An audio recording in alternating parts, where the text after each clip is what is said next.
Afetividade, sexualidade e celibato. Um projeto de fidelidade. Na liturgia deste domingo, 27º do tempo comum, veremos na primeira leitura que o ser humano não se realiza somente no ter. Cai numa solidão profunda, mas na abertura para acolher o dom do outro. Deus oferece ajuda ao ser humano. Homem e mulher se completam em companhia, isto é, na vivência do amor. Na partilha deste projeto de vida comum estará a realização plena. Homem e mulher, mesma dignidade, unidade, aliança. Nasce assim a missão humana de cuidar de toda a criação. O Papa Bento XVII, na Caritas in Veritate, dizia: uma das pobrezas mais profundas que o homem pode experimentar é a solidão. Vista bem as coisas, as outras pobrezas, incluindo a material, também nascem do isolamento, de não ser amado ou da dificuldade de amar. O desenvolvimento dos povos depende, sobretudo, do reconhecimento de que são uma só família, a qual colabora em verdadeira comunhão e é formada por sujeitos que não se limitam a viver uns ao lado dos outros. Na segunda leitura, vemos que a encarnação de Jesus é em prol da solidariedade com o gênero humano. A fidelidade a Deus exige o rompimento com as facilidades enganosas que nos desviam do caminho da perfeição. A plena realização somente se dá na obediência a Deus, a qual se concretiza no amor solidário. Na cruz de Jesus, morremos para o egoísmo e passamos a viver na condição divina. Aí reside nossa honra e glória de irmãos de Jesus. No Evangelho, texto de Marcos, capítulo 10, versículo 2 ao 16, mas vou acrescentar um texto paralelo de Mateus, capítulo 19, versículo 3 a 12, que fala das duas vocações, casamento e vida consagrada, que no fundo refletem o mesmo projeto de fidelidade a Deus. O texto a seguir já trabalhei em um retiro direcionado aos sacerdotes. Afetividade, sexualidade e celibato, um projeto de fidelidade. Deus faz aliança com o povo de Israel, faz história de salvação.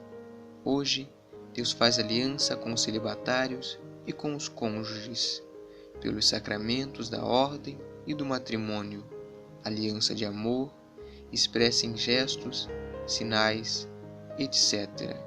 A infidelidade, adultério, do povo do Deus verdadeiro leva-o a seguir deuses, ídolos, ter, poder, prazer. Por causa da infidelidade de alguns, todos pagavam um alto preço: privação da liberdade, corrupção, escravidão, violência, vida sem horizontes. Por causa de nossa infidelidade, desamor, muitos pagam um alto preço. São muitas as consequências. Quem não ama carrega dentro de si um germe homicida.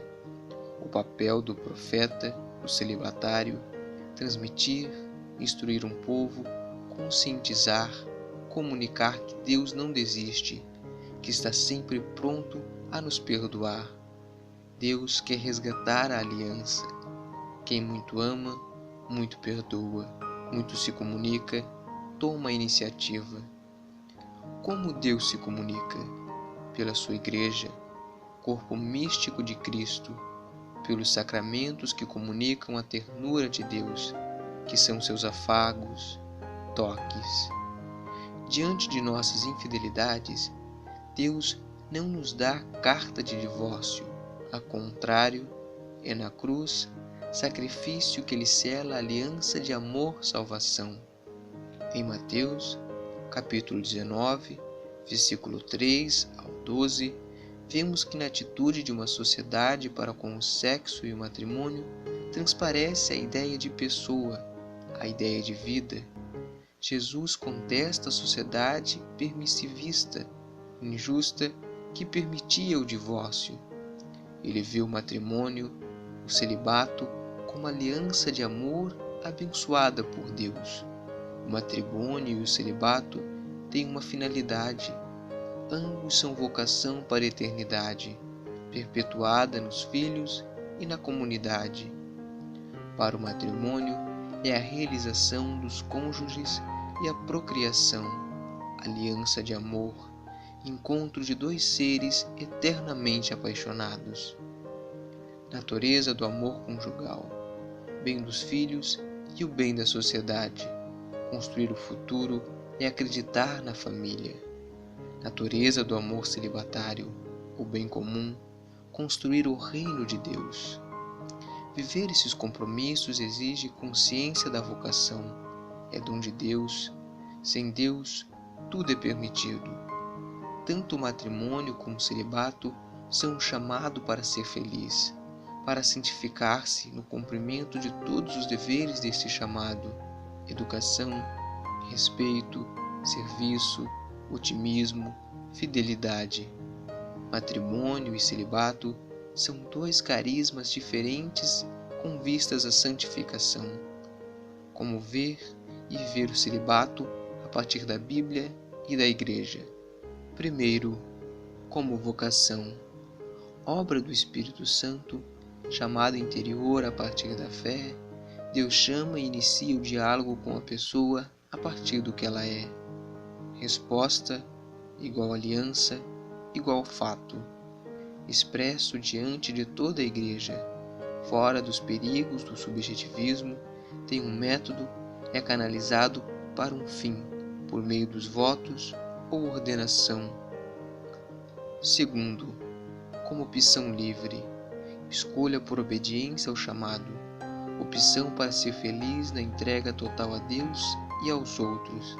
Não será mais um solteiro, será um eunuco, fará uma opção definitiva com impossibilidade de casar-se.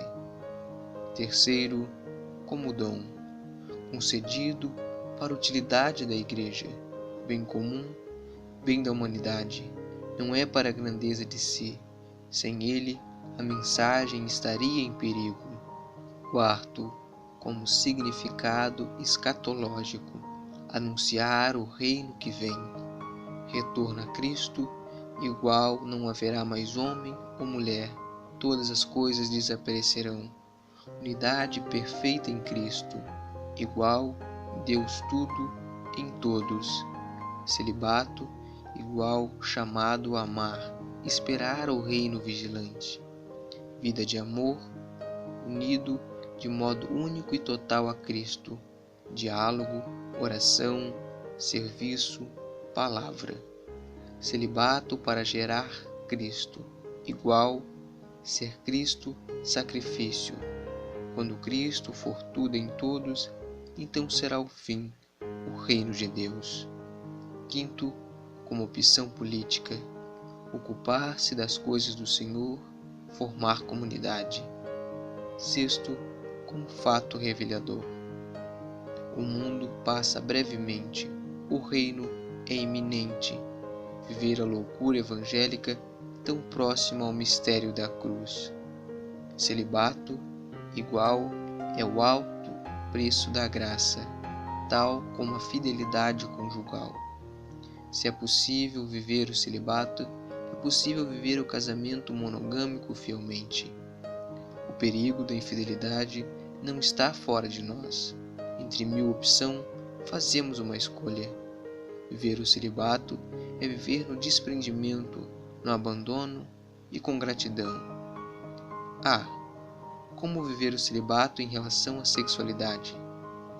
Quando uma pessoa é machucada na área afetiva, ela geralmente expressa na sexualidade, genitalidade, masturbação descontrolada, homofobia, fantasias, agressividade, pessoa defensiva, vícios, etc. Busca compensar o prazer que não teve em alguma área, família, trabalho, estudos, etc. O campo afetivo atinge todo um sentir, um relacionar-se, rezar, estudar, conversar, pensar. B. motivações que levam à cura, mudança, sentir prazer nos valores da vida, integrar-se na comunidade, perdoar aos outros, abrir-se para a verdade, ajudar os outros e ajudar a si mesmo, igual psicoterapia, recuperar o passado, ver o positivo que ficou e não transferir experiências negativas para hoje. Renovemos nosso compromisso de amor para que Deus colha sempre mais frutos para seu reino. Boa reflexão.